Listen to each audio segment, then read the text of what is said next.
Welcome to another show of Business 7. Of course, today in Republikein, Algemene Zeitung and Namibian Sun. And we look at issues in the Namibian economy at a little bit more in depth. Now, this week we are focusing on schools, government schools being built in Namibia or government failing to build those schools.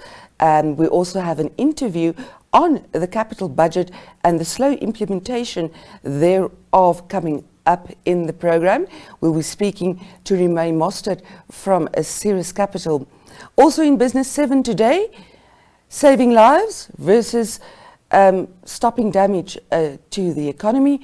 Of course, we're talking about the COVID-19 pandemic and the absolute havoc it is wreaking on business, not just in Namibia, but in Africa.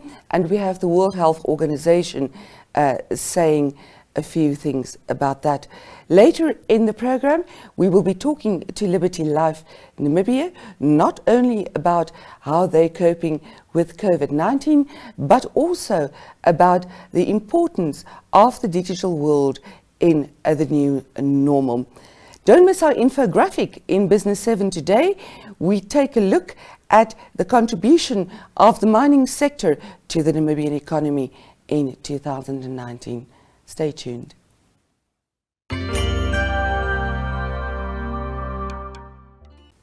We've been looking at how serious a government is about implementing its development budget. Those are capital projects with billions and billions of dollars. And this week we've taken a look at schools in particular. Now, in our investigation, we've looked at development budgets going back to 2017. Now, in this year's budget, there are 9 schools that government intends spending very little money on. These schools, some of them have been on government's books since 2011, and yet not a single cent has been spent on these projects by 2018 and 19. You'll see from the graph there that the amounts that was estimated to have been spent last year and then in this current year is minuscule. Then also what our investigation revealed, if we go back to the budgets, the development budgets dating back to 17, 18, 18, 19, 19, 20, and then this year, it seems like government have scrapped building 16 schools. In the previous development budget, these schools are mentioned. They are on the books, some of them as far back as 2012. Very little spending has been done on them, and yet in this year's development budget, there is absolutely no trace of these schools. Now, should these schools have been built, their completion dates would have been around 2022, 2023. Now, if they would have been built, it would have been an investment of around 2 billion Namibian dollars in Namibia's education system. Also, it would have made provision for roughly 9,000 learners in these schools, and it would have added around 300 classrooms. From the photographs we are showing you here, you can see that learners are receiving education in the past couple of years in absolute dire circumstances, in tents, under trees, in absolute makeshift places to try and accommodate them. Of course, these schools, most of the schools' projects in development budgets, they are motivated in the budgets, and I want to read from the development budget just the motivation for one school that apparently has been abandoned, that no money will be spent on. The school is no longer included in the development budget for this year. Now, at the time, this is in the development budget in 2018-2019, the total cost of the project would have been around 250 million Namibian dollars to build this school. It is a combined school at Katima Mulilo, and it would have accommodated 1,200 learners. The project was supposed to have started in 2014, and here's the motivation for that particular school. Government says that at the moment there are 4 schools offering a platoon system that is in Katima Mulilo at the time. Government further says this is a problem because lessons are shortened to cater for the double system. The platoon system is not conducive because of extreme temperatures, as the region has very high temperatures during summer. Now, in the Business 7 story today, we mentioned the motivations for the other schools that seemingly have been abandoned, the projects, and one can clearly see that these schools would have catered for the vulnerable of the most vulnerable in this country. We would very much like to know from government where these projects are.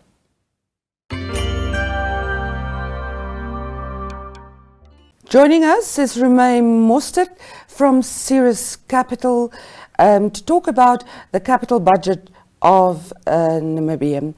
Good morning, Romé, and thank you for joining us. Good morning, Jo Marie. Thank you for hosting me. I see you nice and warmly dressed. It's a bit chilly in Windhoek this morning, hey? Yeah, I would not mind if the cold weather will now pass. I think it's been long enough being locked down in your houses and not being able to warm up. Romé, let's turn to this subject. Slow implementation of capital projects. That certainly isn't part of the new normal. Namibia has seen that over the past several times. Why is this happening? So I think a trend that we've seen in the last couple of years is that government expenditure in general has been a bit higher than they usually planned. And obviously, as like any other government or household or company, I mean, you've got a finite financials, and the more you spend, you sort of need to prioritize what you're spending money first on. And I think, unfortunately, our government has been cutting back on development projects to ensure that they've got enough financing to spend on the operational budget. So this has been, I want to say, a broad-based trend the last couple of years. And it's not just specific to any sector. We've seen specific big development cuts. And if you look at the development budget as a percentage of the total budget, it's been consistently decreasing. And I think the internal target for government is to spend 20% of their budget on the development budget. And unfortunately, I think it's closer to 10% at the moment. Romé, as you've said, we've seen that especially in the past couple of years since government has embarked on its consolidation fiscal policy, that we see very encouraging figures in the main budget when it's tabled, yet once come the mid-year budget review in October, we see huge cuts, and that money then being moved over to finance operational expenses. How healthy is this, and how sustainable is this? Unfortunately, it's not very sustainable. The main problem you sit with if you sacrifice, first of all, development budget and development spending is long-term investment into your economy. It's like going into infrastructure like, I want to say roads, electrical infrastructure, your schools, and a lot of permanent assets that you invest in.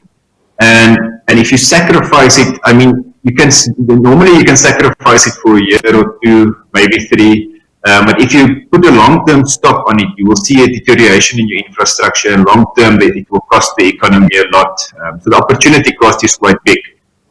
unfortunately, the moment you start going down the rabbit hole of sacrificing development spend in order to make your operational budget work, you sit with a problem, and that is that next year your operational budget will probably have increased with inflation, and there would have been a bit of extra demand on the side. So your government will tend up to sit in the same position in the following year, where again the operational budget is bigger than expected, and again you must make some plans to finance it. And then in the current environment where we sit with pressure on revenue on the economy, so you see an economic recession happening, and obviously as a result government revenues are falling, then it doesn't help the situation, and you sort of extrapolate the impact of it, and you see a quicker fall down the cliff that we do. And I'm afraid that this year and next year, government will have to make more sacrifices on the development side in order to make ends meet. Yes, you mentioned that. It's very interesting. We've looked at the schools budget in particular for this edition of Business 7, and absolute millions and millions that will be needed to build the schools that government have promised.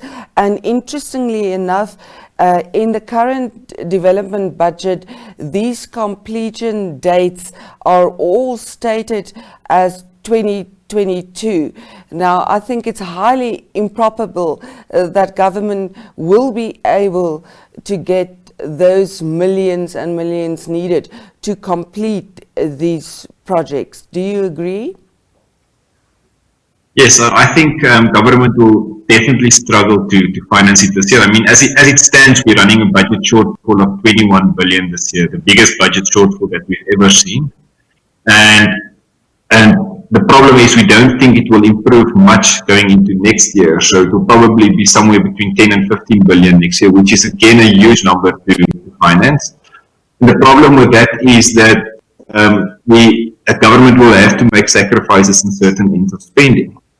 And unfortunately, when you look at education, the reward that will come back to government when they invest in education is a very long-term reward. I mean, investment done today, you will only reap the benefit in 20, 25 years' time once the children have passed through school.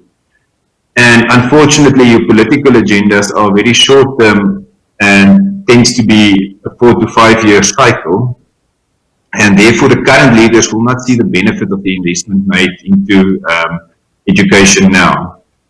And I think that's really your conflict of interest between the political objectives and economic objectives that sort of lead to things to rather pay educational salaries or expenditures in the short term, because that ensures your vote for the next election, as opposed to making the long-term right decision that will sort of go to the benefit of the broader public. Romé, putting you a bit on the spot here, sorry about that, but is there room in the operational budget for further cuts? Most definitely so. I think if you look at our operational budget, it has expanded tremendously. The biggest contributor to this increase is your salaries or your personnel expenditure for government. The reason for its prominence and its significance in the total budget is that we've seen a number of years of big increases. First of all, I think in 2012-13 there was the increase in the number of civil servants, and then another year following that, there was a big adjustment in the service and the average wage paid to the civil servants, because it needed to sort of get in line with what private sector is paying. And as a result, we saw 2 years of in excess of 30% increases in the personnel expenditure for government. And as a result, personnel expenditure is close to 50% of expenditure and more than 50% of revenue. And that is unfortunately not sustainable. So that is the easiest area to go and cut government expenditure. The problem is, as I again mentioned, is that it doesn't align with the political agendas and objectives. If you, the only way to cut personnel expenditure is to make people redundant or pay them less, and that will not make your politicians favorable with your mass public. Romé, I'm not sure this year if we will see a mid-year review budget in October, given that the main budget was delayed. But in any case, we need a mid-year review. Do you expect that budget to differ considerably from the one that was tabled in May? I don't think it will necessarily differ significantly from the previous one. Obviously now we will have more insight into what the impact of COVID was, what the flow-through effect on the economy will be, and I think we will have a better degree of certainty in the numbers that we will see if there's a midterm review. I certainly do hope that we will have a midterm review, as the previous budget that we saw tabled earlier this year was only for 1 year, and understandably so, because of all the uncertainty that the COVID crisis brought to us. But we would like to see that the minister and his team have now applied their minds onto what the impact is and actually give us at least another year of forecast as opposed to the next financial year. That said, I think we will probably see that expenditure will be quite in line with what the minister has previously forecasted. I mean, that's the one thing that's in your control. And I know there was quite a bit of budgeted for. The big unknown is what the impact on the revenue will be, and that's a number that we will watch closely should there be a midterm review. Romé, thank you very much for your time. I wish you and your colleagues the best at Cirrus, and give us our regards and stay safe. Thank you, Jo Marie. Enjoy your day.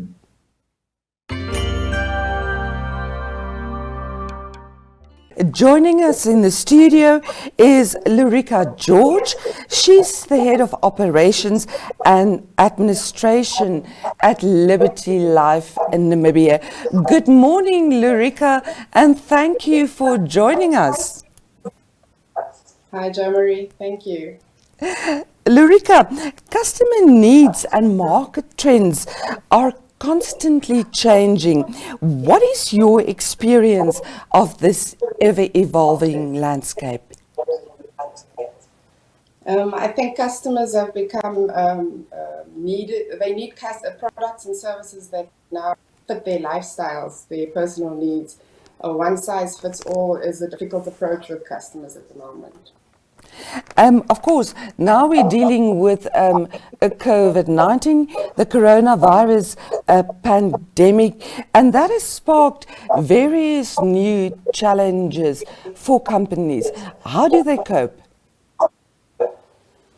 I think we all see what's happening in the industry or in the economic situation at the moment. A lot of companies are suffering. COVID has had a negative impact on a lot of our operations, and I don't think you can just single out one sector in the industries. But COVID has had a negative impact, I think, because we're also unprepared. It has had a very negative impact on the economy. And yet, with COVID, companies are thinking out of the box, and they're finding new, innovative ways of doing business, not maybe business as usual, but business in a new way. Your thoughts on that? I totally agree. I think everyone speaks of the new normal at the moment.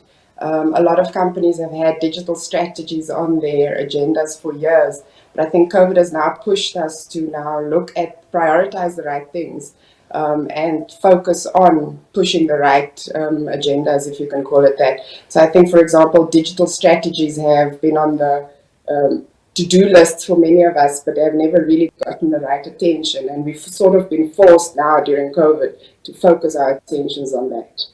Yes, indeed. One of the few good things that has then come out of this crisis. As you've mentioned, the digital world very much part of the new normal. What is the situation at Liberty Life Namibia as far as this is concerned? So I think, like I said, everyone was pretty much unprepared for moving home and working remotely.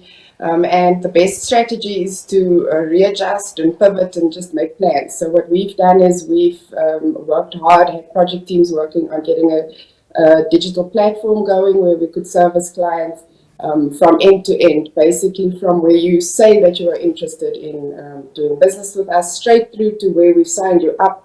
You get your policy contract and a confirmation SMS at the end. So we've been able to focus our energies during this time on making sure that we reach our clients digitally, ensuring social distancing and enhancing our digital platform. Of course, yeah, no, it's an old saying, but it's very much applicable now again that every crisis offers some kind of opportunity, and it's up to us to utilize that and develop that. Another market trend, Laurika, is the fact that customers are increasingly looking for holistic packages and services from company. How does Liberty Life Namibia embrace this?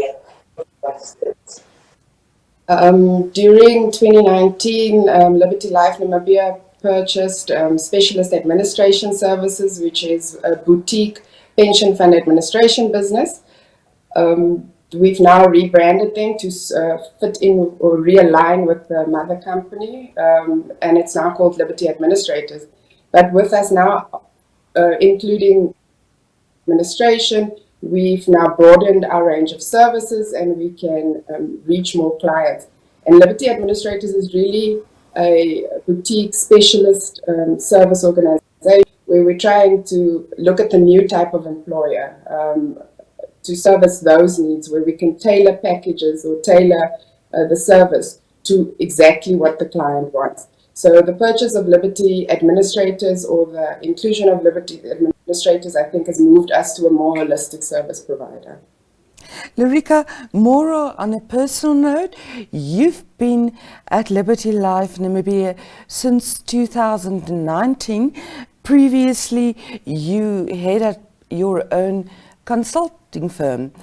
How have you adapted to corporate life?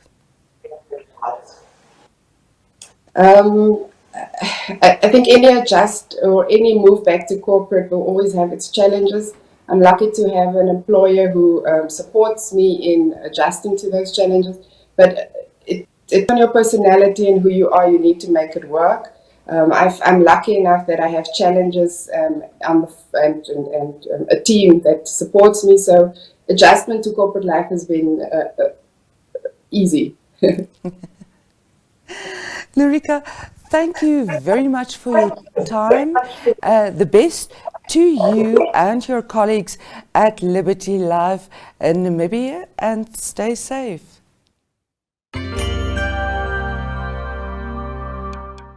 That's a wrap for Business 7 for this week. Remember, let's all save or help to save the Namibian economy. We can do that by strictly adhering to COVID-19 preventative measures, that is face masks, washing your hands and adhering to social distancing. Stay safe.